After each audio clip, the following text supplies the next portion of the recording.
Good evening from New York. I'm Chris Hayes. With the passage today, the Republican tax bill, the party's central economic message over the past 9 years has been definitively exposed for what it really was all along: sheer, aggressively cynical bad faith.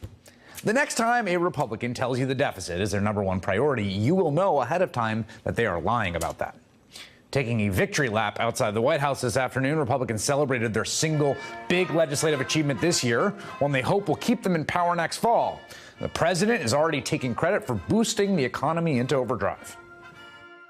Hasn't been done in 34 years, but actually really hasn't been done because we broke every record. We have companies pouring back into our country, and that means jobs, and it means really the formation of new, young, beautiful, strong companies. So that's going to be very, very important. I guess it's very simple when you think you haven't heard this expression, but we are making America great again. You haven't heard that, have you? But in order to buy that claim that Republicans are finally rescuing an economy that's been allowed to languish for years, you have to willfully ignore the entire past decade of history.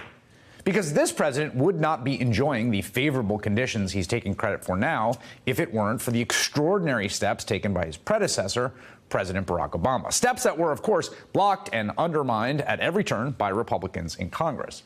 Unlike the current president, Barack Obama took over the country from a Republican president who had overseen on his watch the single worst financial crisis in 70 years, a catastrophe so dire it could have spiraled into a global depression, costing years of grinding stagnation and lost economic growth. It did not, however, because, well, the new administration, in spite of broad Republican obstruction, managed to pass a massive stimulus bill. Do you remember that?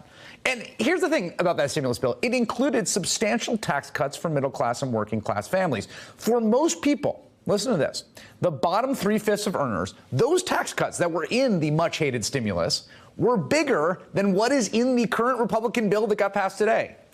And yet, just 3 Republicans in the entire Congress voted for that piece of legislation. And one of them would switch parties just a couple months later. Under President Obama, economic growth went from negative 6.7% in the first quarter of 2009, negative 6.7, to 3.8% in the final quarter of that year.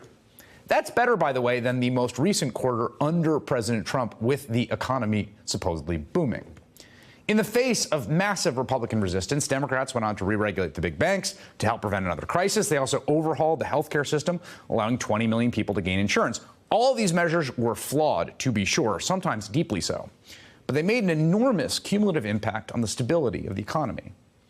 Then Republicans took over the House after that 2010 midterm whooping, and everything stopped. Suddenly, we had problems more pressing than economic recovery. We're broke. And we need to stop the out-of-control spending spree that's going on in Washington, D.C. We face a crushing burden of debt.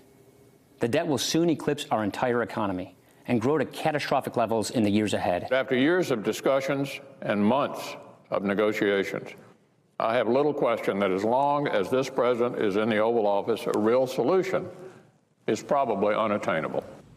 In the name of fiscal austerity, Republicans pushed to slash public sector jobs, freeze large portions of the federal government. In a staggering act of recklessness, they played around with the nation's debt limit, threatening a cataclysmic default by jeopardizing the good faith and full faith and credit of the United States. According to the man who is now, right now, budget director of the White House, we should have gone right ahead and defaulted on the nation's debt. If we don't make structural changes, if we don't actually send the message to the markets, to the people, to businesses that we're going to be fiscally responsible, then yeah, I won't vote to raise the debt ceiling. I have no difficulty doing that. I think it's important that that message does get out, and if this is the opportunity we have to force a discussion on that issue, then I say we take it. The GOP's single-minded, monomaniacal obsession with debt, deficit, and austerity, it costs growth, it costs jobs, it costs real incomes for real people across the country. That obsession cut the recovery off the knees just as it was starting to pick up speed, and then Republicans turned around and blamed it on President Obama to win elections. Once they took control of Washington, magically, amazingly, all those concerns about fiscal responsibility, all the sanctimonious lectures about our grandchildren, the long, weepy monologues about the debt, they all went out the window. They didn't even wait for a full analysis of their own tax proposal, ramming through a bill that, of course, as you know now, adds $1.4 trillion to the deficit. As Mick Mulvaney told Fox News this fall, quote, We need to have new deficits, new ones. The old ones were bad. The new ones are good. One GOP lawmaker was surprisingly direct about their about-face on fiscal matters. I love this quote because it says it all. It's a great talking point when you have an administration that's Democrat-led.